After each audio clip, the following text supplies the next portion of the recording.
Bismillahirrahmanirrahim.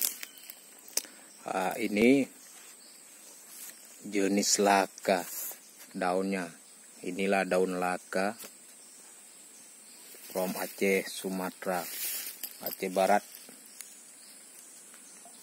Bang, gendong no tiga bang.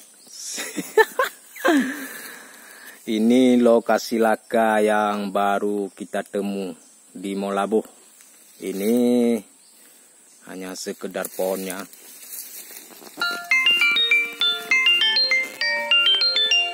Ini keseluruhannya lokasi dia.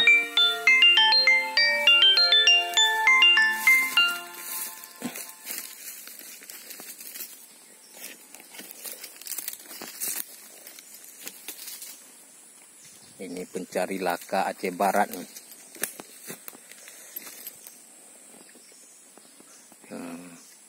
Seperti inilah duri-durinya nih.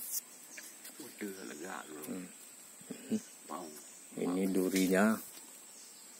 Nah, ini bentuk durinya yang saudara-saudara kita yang masih kurang kenal jenis laka. Nah, ini dia. Nah, ini daunnya, jenis daunnya. Ini yang baru kita potong. Ini dia sudah memerah ini.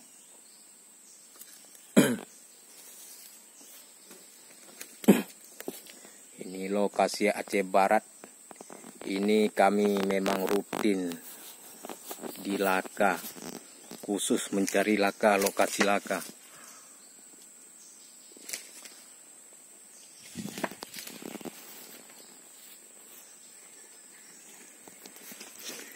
Ini pereng alur, sebelah kiri, sebelah kanan dia semua.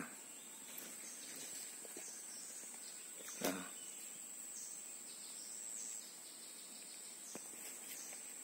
Insya Allah kemungkinan ini ratusan ton dia akan keluar di sini nanti.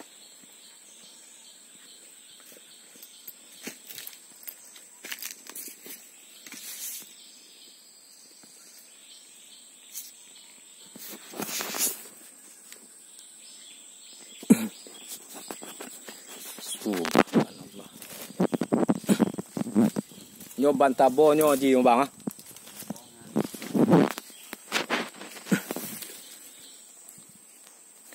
Ini kita sudah masuk tadi, tapi kita tidak memvideokan yang di dalam karena agak terlalu rawa-rawa.